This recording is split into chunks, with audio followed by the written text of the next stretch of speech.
Narito na ang mga nag-trending na kwento sa mundo ng social media.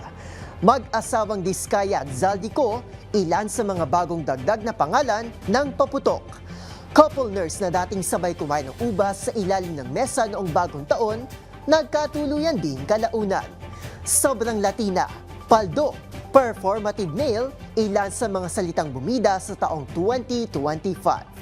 Pag-aaral sa paglikha ng gamot kontra pagkakalbo, nagpakita ng positibong resulta. Gurong Pinoy, kabilang sa 2025 New Year's Honors List ng United Kingdom.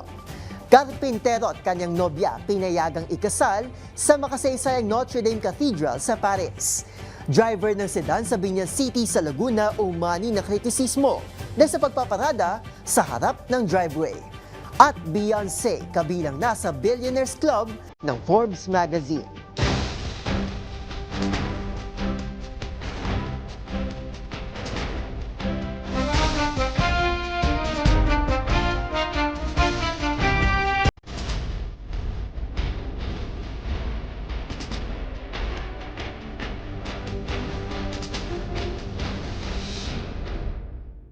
Magandang unang araw ng taong 2026, Pilipinas. Kung ikaw man ay kasalukuyang nakahilata at wala pa sa wisyo matapos ang matindihang party kaninang medianoche, chill ka lang dyan. Dahil sagot pa rin namin ng iba't ibang mga nagva-viral na kwento na ating pag-uusapan, mga trending sa social media na tiyak hindi lang nakakaaliw, kundi maaaring kapulutan din ng aral at kuminsan ay makabagbag damdamin din. Kasama ang buong pwersa ng DZRH TV, ito po ang TNVS, Trending and Viral Show. Nakahandang kumpletuhin ang buong kwento. Masaya, malungkot o isyong pambayan man yan, sagot pa rin namin ang inyong tanghalian. Ito po si Arnold Herrera ng DZRH TV, una sa Pilipinas, una sa Pilipino.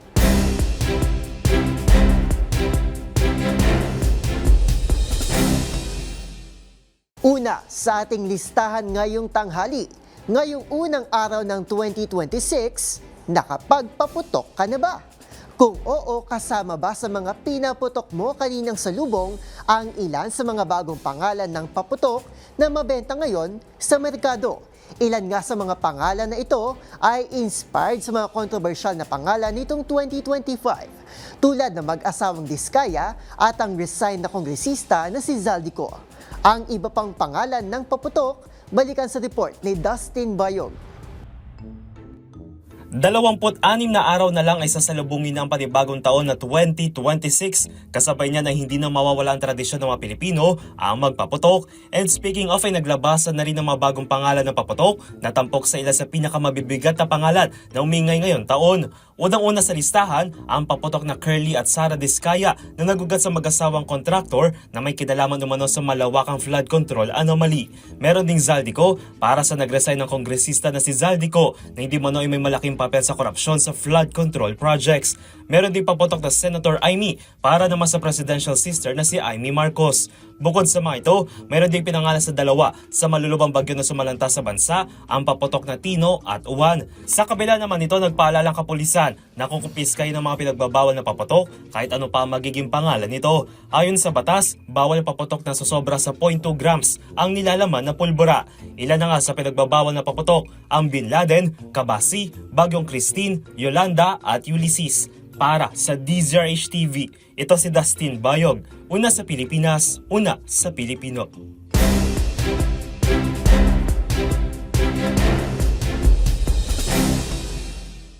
Sausapin pa rin ng bagong taon, may forever sa ubas? Kaway-kaway para sa mga kumain ng ubas sa ilalim ng mesa kagabi bilang pagsalubong sa bagong taon dahil sa paniniwalang mahahanap daw nila ang kanilang dawan this year. Kumapit ka dahil sinong mag-aakala na minsan ay nagkatotoo na pala ang pamahiin na ito. Viral kasi ang video na mag-asawang nurse na nooy sabay lamang na kumain ng ubas sa ilalim ng mesa. Pero hindi nila inaasahan ay sila pala ang magkakatuluyan. Ang nakakakilig na tagpong yan, balikan sa report ni James Galange. Tuwing pagsalubong sa bagong taon, may kanya-kanyang paniniwala ang mga Pinoy, gaya na lamang ng mga paputok, torotot at mga pailaw gaya ng lusis bilang pantaboy daw di umano sa malas. Mayroon naman naglalagay din ng pera sa kanilang mga handa, gayon din ang pagkumpleto sa 12 bilog na prutas na para naman daw sa pag-attract ng swerte o dumoble ang kanilang salapi sa darating na taon. Pero syempre, hindi din magpapauli ang para sa love life na tiyak hindi ito pinalampas ng mga single millennials at Gen Zs. Ang pagkain ng ubas sa ilalim ng lamesa nang dahil sa pag-asang mahanap na nila ang kanilang the one. Para sa mga gumawa nito, kapit lang dahil minsan na nagkatotoo ang ganitong pamaiin. Gaya na lamang sa nangyaring pagsalubong ng bagong taon ng dalawang nurse na ito na ginawa lamang ang 12 grapes under the table, ngunit hindi inaasahang sila pala ang magkakatuluyan.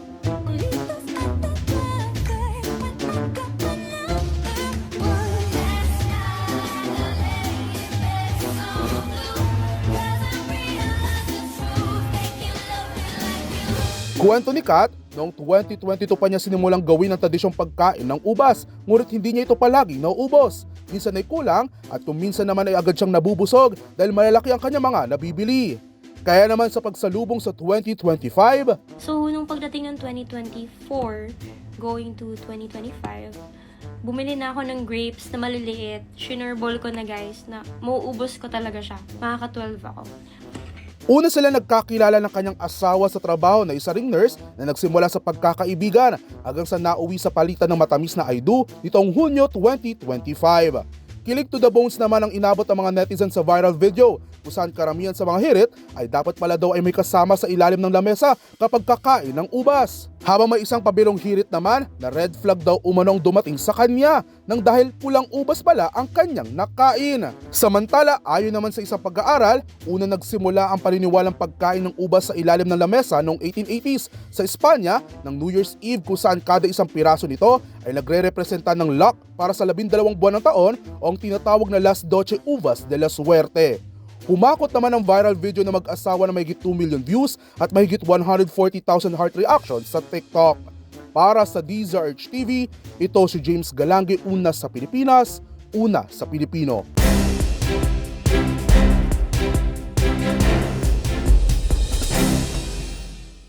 Bilang pagbabalik tanaw pa rin, kung papipiliin ka na isang salita na maglalarawan sa taong 2025, ano kaya ito? Baha, flood control, o DPWH? Malalaking isyong politika man ang pumutok noong nakarang taon, ano-ano naman kaya ang mga paksa at salita ang bumida at pumaldo sa mundo ng social media? Ang listahan ng mga salitang bukang bibig ng mga Pinoy sa nagdaang 2025, balikan sa report na ito.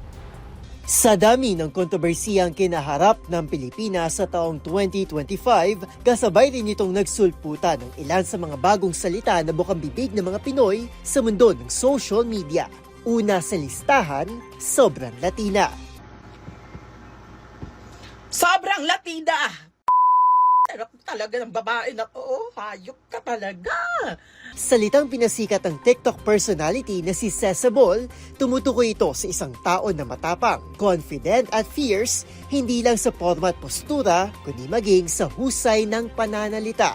Kakambal din ito ang isa pang salita na munyeka na siya namang kadalasang ginagamit sa mga kandidata natin sa local at international pageants na sa sobrang ganda ay mistulan na itong mga manika. Hindi rin mawawala ang isa pa sa mga pumaldo sa lahat, paldo. Salitang madalas na uugnay sa pagkamit ng malaking tumpok o halaga ng isang bagay. Kadalasan ay pera. Kaya kapag sinabing pumaldo si inaanak nitong nagdaang Pasko, alam na this.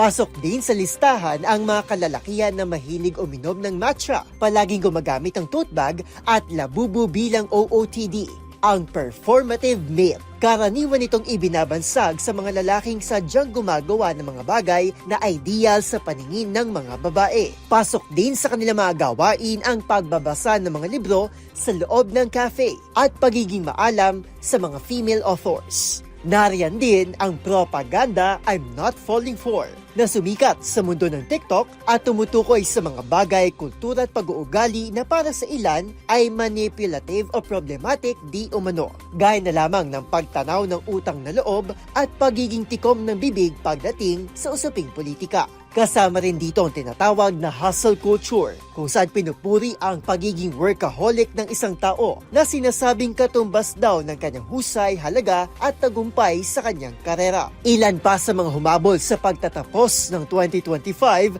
ang salitang organic encounter na tumutukoy sa isang uri ng romantic connection na nabuo sa natural na paraan at hindi sa pamamagitan ng online dating. Maliban dito, pumatok din ang mga salitang gaya ng out of farming at rage bait. Para sa DZRH TV, ito si Arnold Herrera. Una sa Pilipinas, una sa Pilipino.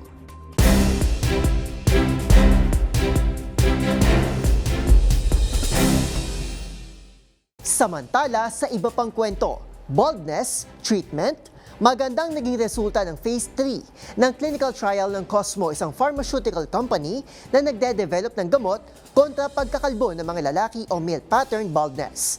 Ayon sa pag-aaral, may tuturing itong mas mainam kaysa sa mga gamot na available ngayon sa merkado. Ang pag-asang hatid ng pag-aaral, alamin sa report ni Rose Babiera. Ang male pattern baldness ay isang uri ng paglalagas ng buhok sa kalalakihan na nagsisimula sa pagnipis ng buhok na unti-unting lumalala sa paglipas ng panahon hanggang sa tuluyan ng makalbo ang isang lalaki. Tinatawag itong androgenetic alopecia o AGA ng mga eksperto na maaaring sanhi ng genetics kung may kalbo sa pamilya o bunsod ng hormones na nagdudulot ng pagnipis ng buhok at paglalagas o kaya naman ay dala ng edad. Karamihan sa kalalakihan, ito ang problema. Sa ngayon, wala pang tiyak na solusyon at hindi ito madaling maiwasan, bagamat mayroong mga treatment na maaaring makatulong upang mapabagal ang pagnipis ng buhok. Pero kamakailan lang, isang pharmaceutical company na ilang taon nang pinag-aaralan ng kondisyon at nagde-develop ng gamot para rito, ang ngayon nakapag-produce ng magandang resulta sa ikatlong phase ng kanilang eksperimento. Ayon sa pagsusuri, natuklasan na may 539% na improvement sa target area hair count sa eksperimento na isinasagawa ng Cosmo.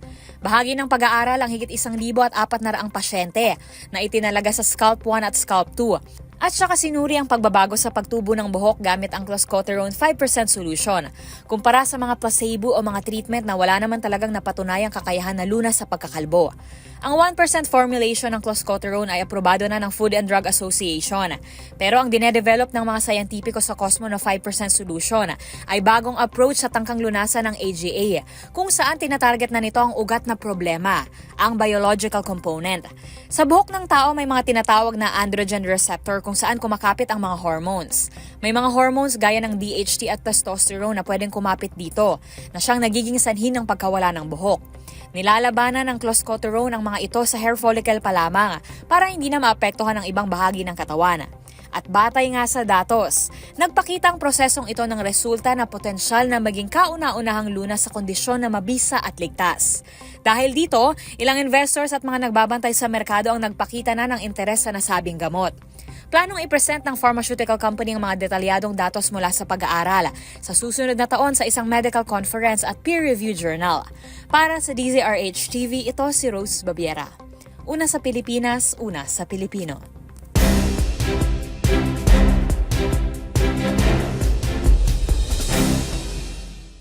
Sa ating sunod na istorya sa labas ng bansa, isang Pilipinong guro ang gagawaran ng parangal ng The British Empire sa bansang United Kingdom. Yan ay matapos mapabilang ito sa 2025 New Year Honors List kung saan kinilala ang kontribusyon nito sa edukasyon sa United Kingdom. At ito pa, ang naturang parangal ay iginagawad mismo ni King Charles III o miyembro ng Royal Family. Kilalanin si Sir Edison David sa report ni Dustin Bayog.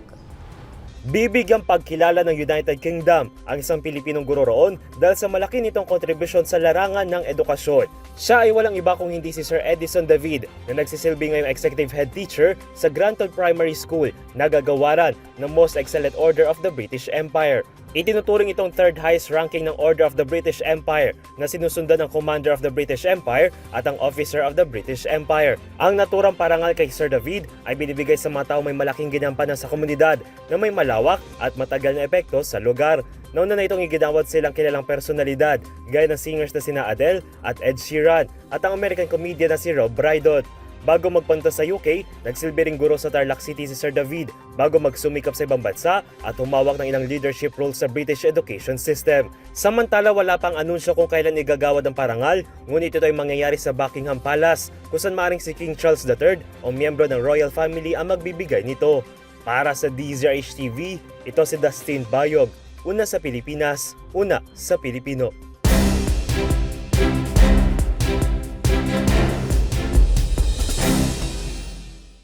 Sa balitang overseas pa rin, a wedding to remember.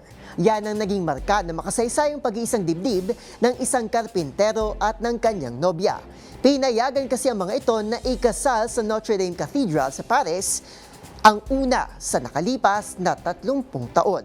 Ang dahilan sa likod ng pagkakaloob kina Martin at Jade ng kanilang historic dream wedding, balikan natin sa ulat. Matapos ang 5 taon mula nang masunog ang makasaysayang Notre Dame Cathedral sa Paris, muli itong naging saksi sa isang natatanging okasyon. Si Martin Lorenz, 29 anyos na karpintero na isa sa mga tumulong sa reconstruction ng katedral, ay kinasal na sa kanyang fiancé na si Jade noong October 25, ang unang kasal sa loob ng Notre Dame sa nakalipas na 30 taon.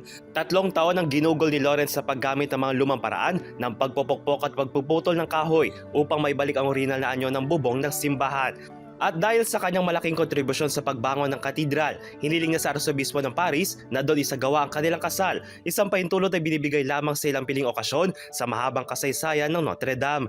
Mahigit 500 kataon dumalo sa seremonya, karamihan ay mga kapwa karpintero, ininyero at makasama ni Lawrence na katuwang niya sa pagpapatayo muli ng simbahan matapos ang malaking sunog noong 2019. Ang makasaysayang katedral ay muling binuksan sa publiko noong December 8, 2024 matapos ang mahigit 4 na taong na masusing reconstruction.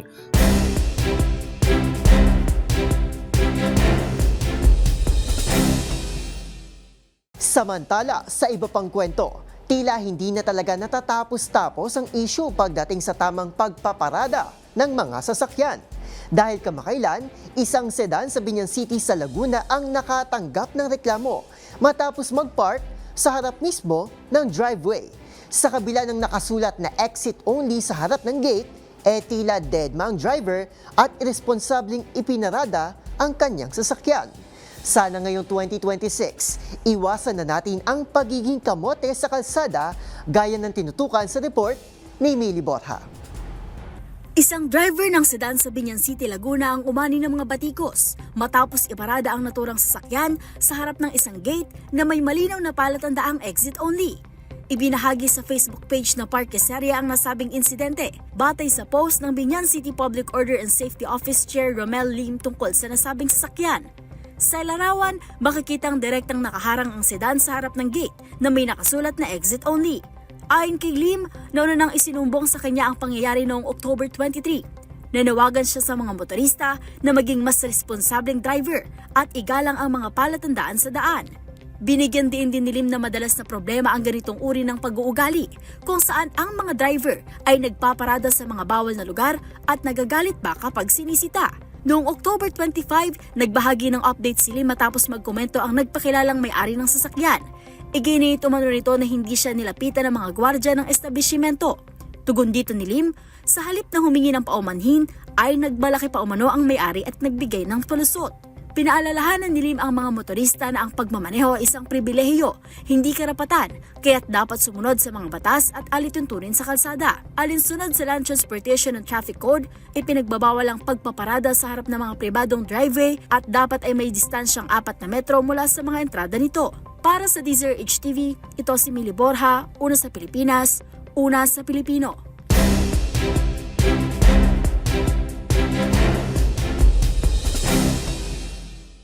At sa mundo naman ng mga sikat, talaga nga namang Queen Bee, as in Queen Billionaire ang pop superstar na si Beyoncé.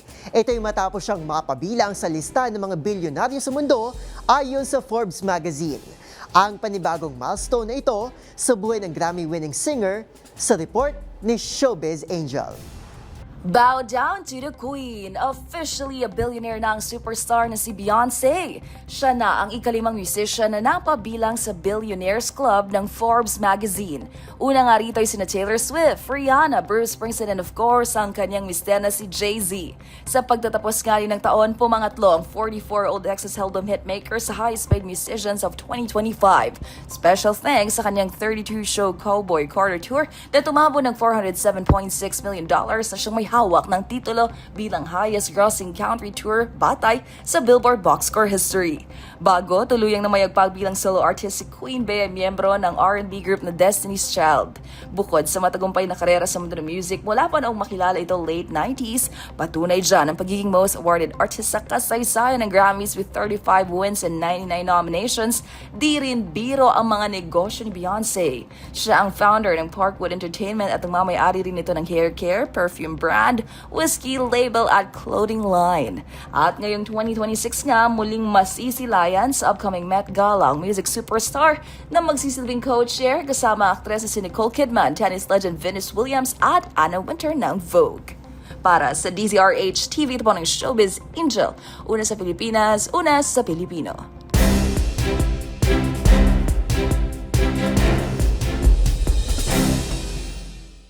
At yan ang mga kwentong kinagiliwan, pinusuan at gumawa ng ingay sa social media ngayong unang araw ng 2026. Kung meron din kayo mga katulad na istorya ay i-share nyo na yan sa ating comment section o di naman kaya ay itag nyo kami sa TikTok at DZRH News.